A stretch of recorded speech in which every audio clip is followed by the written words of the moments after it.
الحمدللہ الحمدللہ رب العالمین والعاقبۃ للمتقین والصلاة والسلام علی رسولہ الکریم اما بعد اعوذ باللہ من الشیطان الرجیم بسم اللہ الرحمن الرحیم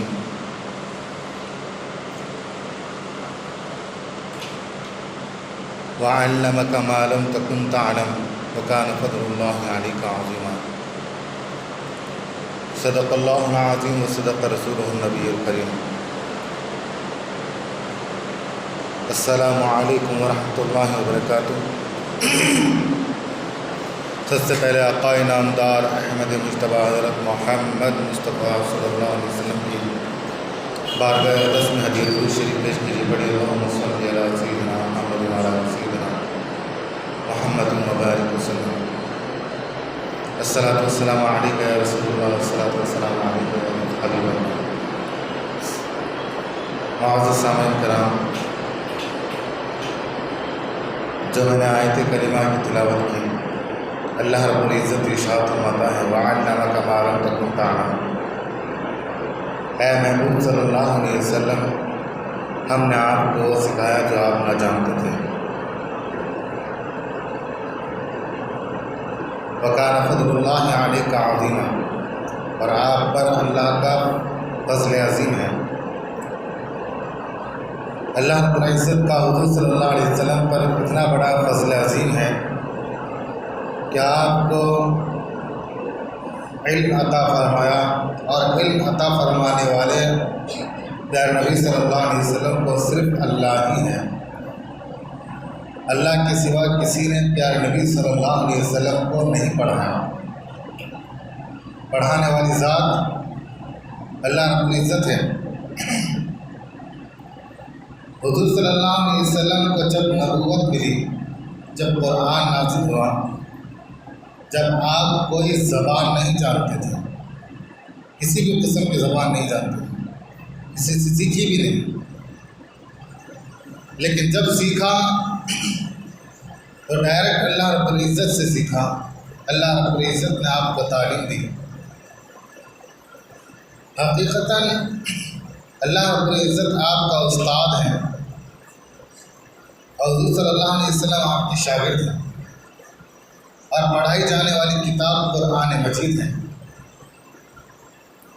تو جب پڑھائی جانے والی کتاب قرآن مجید ہوں اور پڑھانے والی ذات اللہ رب العزت کی ہوں، تو پڑھنے والے کے اندر نقص کیسے ہو سکتا ہے؟ وہ تو کامل ہے، اس کے علم پر کیسے ہم شبہ کر سکتے ہیں؟ اللہ رب العزت نے دنیا جہاں کا تمام علم پیارے نبی صلی اللہ علیہ وسلم کو عطا فرما دیا، اور آپ پر اللہ رب العزت کا بڑا فضل عظیم ہے۔ اور جو حضور صلی اللہ علیہ وسلم پر فضل عظیم ہے، اس فضل عظیم کا ذکر بارہا پیارے نبی صلی اللہ علیہ وسلم ذکر کیا کرتے تھے کہ مجھے تمام انبیاء میں سب سے زیادہ فضیلت حاصل ہے۔ فضلت علی الانبیاء بست، بخاری شریف کی حدیث ہے، اس کے الفاظ یہ ہیں فضلت علی الانبیاء بست، کہ مجھے اللہ رب العزت نے تمام انبیاء میں 6 چیزوں میں سب سے زیادہ فضیلت بخشی ہے، اور 6 چیزیں کسی اور نبی میں نہیں ہیں۔ ان سب سے امتیاز، ان سب سے یونیک فضیلت پیارے نبی صلی اللہ علیہ وسلم کو عطا کی گئی۔ فضلت علی الانبیاء بست وعطیت بجوامع الکلم، حضور صلی اللہ علیہ وسلم جوامع الکلم تھے، یعنی حضور علیہ السلام جب کسی کو کچھ سمجھانا چاہتے ہیں تو بہت زیادہ تقریر کرنے کی ضرورت نہیں پڑتی، مختصر سا بیان حضور صلی اللہ علیہ وسلم کا لوگوں کے لیے کافی ہو جاتا ہے، اور لوگ اس سے سمجھ جاتے ہیں۔ اور حضور علیہ السلام مختصر بیان کو ہی پسند فرماتے تھے، زیادہ لمبا طویل بیان پسند نہیں فرماتے تھے۔ زیادہ لمبا بیان کرنے سے اسلام سے لوگ جو ہیں اکتا جائیں گے، تو لہذا شارٹ اینڈ سویٹ بیان ہونا چاہیے کہ جس سے لوگوں کے دلوں میں بات رہ بھی جائے، لوگ سن بھی لیں، اور پھر اس کے بعد مجلس برخاست ہونے کے بعد وہ اپنے پاس سے چلے جائیں۔ اتنی لمبی طویل محفل نہ جمع ہوں جس سے لوگ اکتا جائیں۔ پیارے نبی صلی اللہ علیہ وسلم مختصر سا بیان فرماتے لیکن جامع بیان فرماتے۔ وَأُوتِيتُ بِجَوَامِعِ الْكَلِمِ۔ یہ دوسری خصوصیت کیا فرماتے ہیں کہ مجھے کیا عطا کی گئی؟ وَنُصِرْتُ بِالرُّعْبِ، مجھے رعب اور دبدبے کے ساتھ پوری دنیا کے اندر نصرت حمایت عطا فرمایا اللہ رب العزت نے۔ حضور علیہ السلام جہاں گئے اس ملک کو فتح فرما دیا، پوری دنیا میں اسلام کا ہاتھ ڈنکا بج رہا ہے۔ وَنُصِرْتُ بِالرُّعْبِ، حضور صلی اللہ علیہ وسلم کو دبدبے کے ساتھ مدد عطا فرمائی۔ وَأُحِلَّتْ لِيَ الْغَنَائِمُ، جب جنگ کر کے لوگ واپس جاتے اور جو دشمنوں کا جو مال بچ جاتا رہ جاتا، اس مال کو استعمال کرنے کی اجازت پیارے نبی صلی اللہ علیہ وسلم کو عطا فرمائی اللہ رب العزت نے کہ آپ وہ مال استعمال کر سکتے ہیں۔ وَأُحِلَّتْ لِيَ الْغَنَائِمُ، مال غنیمت کو استعمال کرنے کی اجازت عطا فرمائی۔ یہ پیارے نبی صلی اللہ علیہ وسلم کا امتیاز ہے۔ وَجُعِلَتْ لِيَ الْأَرْضُ مَسْجِدًا وَطَهُورًا، اور پیارے نبی صلی اللہ علیہ وسلم ارشاد فرماتے ہیں کہ میرے لیے پوری دنیا کو سجدہ گاہ بنا دیا گیا۔ اس لیے انبیاء کرام علیہ السلام کی امت اگر نماز پڑھنا چاہتی تو ان کو یہ حکم تھا کہ وہ مسجد میں ہی نماز پڑھے، کہیں دوسری جگہ نماز نہیں پڑھ سکتے۔ لیکن پیارے نبی صلی اللہ علیہ وسلم کی شریعت محمدی صلی اللہ علیہ وسلم میں اس بات کی اجازت دی گئی کہ دنیا جہاں میں کہیں پر بھی موجود ہو، جنگل میں ہو، بیابان میں ہو، صحرا میں ہو یا ریگستان میں ہو، کہیں پر بھی ہو، ٹرین میں ہو، جہاں چاہیں تم نماز پڑھ سکتے ہیں، کہیں پر بھی نماز پڑھ سکتے ہیں۔ یہ اجازت امت محمدیہ صلی اللہ علیہ وسلم کو عنایت فرمائی۔ یہ امتیاز حضور علیہ السلام کا ہے، اور صرف اتنا ہی نہیں بلکہ پوری دنیا کو پاک کر دیا گیا۔ پیارے نبی صلی اللہ علیہ وسلم کا امتی اگر وضو کرنا چاہیں اور وضو کا پانی دستیاب نہ ہو تو وہ تیمم کر لے مٹی سے تو پاک ہو جاتا ہے، یعنی زمین پاک بھی ہو گئی اور پاک کرنے والی بھی بن گئی۔ یہ کس کی برکت سے؟ جب پیارے نبی صلی اللہ علیہ وسلم پیدا ہوئے تو آپ نے سجدہ کیا زمین پر، پوری دنیا سجدہ گاہ بن گئی۔ آپ نے اپنا قدم مبارک رکھا زمین پر، پوری دنیا پاک ہو گئی۔ نوح علیہ السلام کے دور میں طوفان آیا، پوری دنیا میں پانی بھر گیا۔ اس وقت کچھ لوگ نوح علیہ السلام کی کشتی میں سوار ہو گئے، چند افراد، چند جانور جن کی پیر کو نوح علیہ السلام کی کشتی میں بٹھا دیا گیا، اور وہی نسل آج باقی ہیں۔ نوح علیہ السلام کی کشتی میں جو انسان، جو لوگ بیٹھ گئے تھے، انہی کی نسل سے آج تک تمام لوگ آج باقی ہیں۔ تو چنانچہ اس دور میں پانی بھرا لیکن زمین پاک نہیں ہوئی، لیکن قربان جائے محمد عربی صلی اللہ علیہ وسلم کی جلوگری پر کہ آپ اس دنیا میں تشریف لائے، آپ نے قدم رکھا، ساری دنیا پاک ہو گئی۔ آپ نے سجدہ کیا، ساری دنیا سجدہ گاہ بنا دی گئی۔ پیارے نبی صلی اللہ علیہ وسلم کی جلوگری کی برکت ہے۔ وَأُرْسِلْتُ إِلَى الْخَلْقِ كَافَّةً، پھر ایک اور امتیاز حضور علیہ السلام بیان فرماتے ہیں کہ مجھے ایک اور خصوصیت تمام انبیاء علیہ السلام پر عطا فرمائی۔ وہ کیا ہیں؟ وَأُرْسِلْتُ إِلَى الْخَلْقِ كَافَّةً کہ مجھے رسول بنا کر بھیجا گیا ہے دنیا کے تمام کونے کونوں پر۔ حضور علیہ السلام کا دین تا قیامت تک باقی ہے، اور کثرت سے امت حضور علیہ السلام کی ہوگی، اور حضور علیہ السلام کا دین پچھلے انبیاء علیہ السلام کو جب بھیجا گیا تو کسی قوم، قبیلہ یا کسی خاص ملک میں بھیجا گیا، لیکن پیارے نبی صلی اللہ علیہ وسلم کو ساری دنیا کے لیے بھیجا گیا۔ وَأُرْسِلْتُ إِلَى الْخَلْقِ كَافَّةً تمام دنیا کے لیے بھیجا گیا۔ وَخُتِمَ بِهِ النَّبِيُّونَ کی ساتواں امتیاز کیا ہے کہ آپ کے لیے یہ ہے ساتواں امتیاز وَخُتِمَ بِهِ النَّبِيُّونَ، چھٹا امتیاز وَخُتِمَ بِهِ النَّبِيُّونَ کہ آپ کو خاتم النبیین بنایا۔ حضور علیہ السلام خاتم النبیین ہیں، آخری نبی ہیں، آپ کے بعد کوئی نبی نہیں آئے گا، کوئی نبی نہیں آئے گا۔ حضور علیہ السلام خاتم النبیین ہیں۔ ما کان محمد ابا احد من رجالکم ولکن رسول اللہ وخاتم النبیین۔ حضور علیہ السلام کا امتیاز ایک اور یہ ہے کہ آپ خاتم النبیین ہیں۔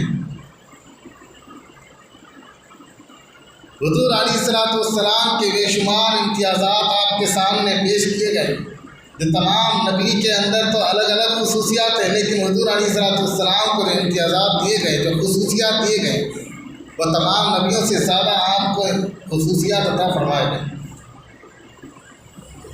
اور جب قرب قیامت جب لوگ قبروں سے اٹھیں گے تو سب سے پہلے حضور علیہ السلام کی قبر پھٹے گی، آپ اپنی قبر سے نکلیں گے۔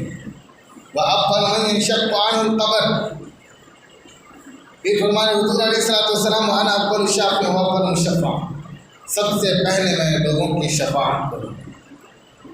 سب سے پہلے حضور علیہ السلام شفاعت کریں گے، پھر صدیقین، پھر شہداء، پھر صالحین، پھر نیک لوگ، اللہ رب العزت جیسا جیسا منظور ہو ان کے ذریعے سے شفاعت فرمائیں، پھر حافظ قرآن، عالم دین، یہاں تک کہ عام امتی، ایک امتی کو تو ضرور لے کے جائے گا۔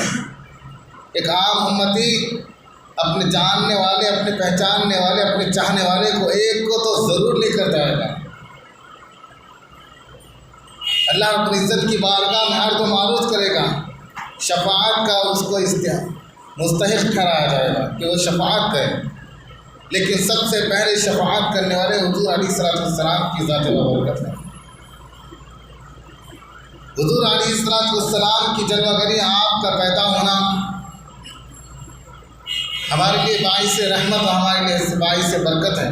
اللہ رب العزت نے ارشاد فرمایا وَإِن تَعُدُّوا نِعْمَتَ اللَّهِ لَا تُحْصُوهَا، تم اگر اللہ رب العزت کی نعمتوں کو شمار کرنا چاہیں تو تم شمار کر نہیں سکتے، اتنی زیادہ اللہ رب العزت کی نعمتیں ہیں۔ تو لہذا ایک مسلمان کے لیے سب سے بڑی نعمت کیا ہوگی؟ بے شک اس کے جسم، اس کے اعضاء، یہ تمام کی تمام نعمتیں ہیں، اس کی زندگی، لیکن اس سے سب سے زیادہ ایک مسلمان کے لیے سب سے بڑی نعمت اس کا ایمان ہے۔ اور ایمان کس کے توسط سے ملا؟ وہ پیارے نبی صلی اللہ علیہ وسلم کے ذریعے سے ملا۔ تو لہذا سب سے بڑا احسان اللہ رب العزت نے ہم پر فرمایا لَقَدْ مَنَّ اللَّهُ عَلَى الْمُؤْمِنِينَ إِذْ بَعَثَ فِيهِمْ رَسُولًا،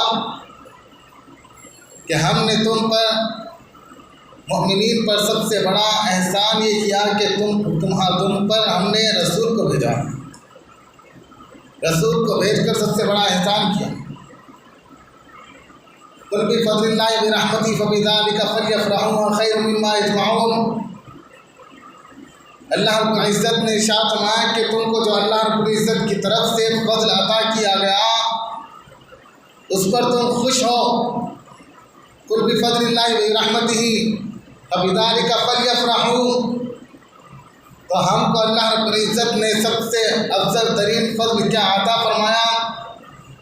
قرآن سے ہی کہتا ہوں وَكَانَ فَضْلُ اللَّهِ عَلَيْكَ عَظِيمًا، سب سے بڑی فضیلت والی شخصیت پیارے نبی صلی اللہ علیہ وسلم ہے۔ فضل عظیم پیارے نبی صلی اللہ علیہ وسلم ہے، تو اللہ رب العزت نے فضل عظیم کے طور پر پیارے نبی صلی اللہ علیہ وسلم کو عطا فرمایا، تو لہذا ہمیں اسی بات پہ ہم خوش ہونا چاہیے، کیونکہ اللہ رب العزت کا حکم ہے قل بفضل اللہ برحمتہ فبذلک فلیفرحوا۔ لہذا تم خوش ہو، اللہ رب العزت نے تمہیں جو فضل عطا فرمایا ہے۔ تو برادران ملت، پیارے نبی صلی اللہ علیہ وسلم کی جلوہ گری باعث مسرت ہیں، لہذا ہم قرآن مجید کی شب قدر کے دن ہم قرآن مجید نازل ہونے کو مناتے ہیں کہ اللہ رب العزت نے قرآن مجید نازل فرمایا۔ قرآن مجید جس دن نازل ہوا وہ شب قدر جو 1000 مہینوں سے بہتر ہے، جس کے اندر بندہ عبادت کرے تو 1000 مہینوں کا ثواب ملتا ہے۔ تو لہذا 12 ربیع الاول کو پیارے نبی صلی اللہ علیہ وسلم جلوہ فرما ہوئے۔ رمضان میں اگر قرآن نازل ہوا تو 12 ربیع الاول کو صاحب قرآن تشریف لائے، جس پر قرآن اترا گیا وہ 12 ربیع الاول کو تشریف لائے، اور جب قرآن نازل ہوا وہ رمضان مبارک ہے۔ تو لہذا قرآن کی نسبت سے رمضان کو وہ فضیلت حاصل ہے، اسی طریقے سے 12 ربیع الاول کو پیارے نبی صلی اللہ علیہ وسلم سے نسبت حاصل ہے۔ تو محترم برادران ملت، حضور علیہ السلام کو تمام نبیوں میں سب سے زیادہ امتیازات موجود ہیں، لہذا اسی طریقے سے امت محمدیہ صلی اللہ علیہ وسلم کو تمام نبیوں کی امت میں سب سے زیادہ الگ امتیاز موجود ہے۔ سب سے الگ امت محمدیہ صلی اللہ علیہ وسلم کا مقام ہے کہ سب سے پہلے جنت میں داخل ہونے والی امت محمدی صلی اللہ علیہ وسلم ہے۔ تو لہذا اتنے زیادہ شرف ہم کو حاصل ہیں، تو لہذا ہمیں کیا کرنا چاہیے؟ پیارے نبی صلی اللہ علیہ وسلم کی جلوہ گری ہونے سے جو ریولیوشن آیا، جو تبدیلی آئی، جو برائیوں کا خاتمہ ہوا، تو لہذا آج ہم بھی پیارے نبی صلی اللہ علیہ وسلم کی امت ہیں، تو ہمارے وجود سے اس دنیا میں کیا برائیوں کا خاتمہ ہو رہا ہم سوچنا چاہیے، اس بارے میں تبدیلی لانی چاہیے۔ پہلے گھر سے کریں، پھر اس کے بعد آپ دیگر جگہ پر دیکھیں کہ جہاں جہاں برائیاں ہو رہی ہیں تو اس کے بارے میں غور و خوض کریں۔ اللہ رب العزت کا فرمان عالی شان ہے، یا ایھا الذین آمنوا قوا انفسکم واہلیکم نارا۔ پہلے تم خود اللہ رب العزت سے ڈرو اور اپنے گھر والوں کو ڈراؤ، اپنے گھر والوں کو اللہ کا ڈر دلاؤ، انہیں بتاؤ کہ اللہ سے ڈرو، ایسے برائی مت کرو۔ جب تم خود ڈرو گے اللہ رب العزت سے تو تم اپنے گھر والوں کو بھی ڈراؤ گے۔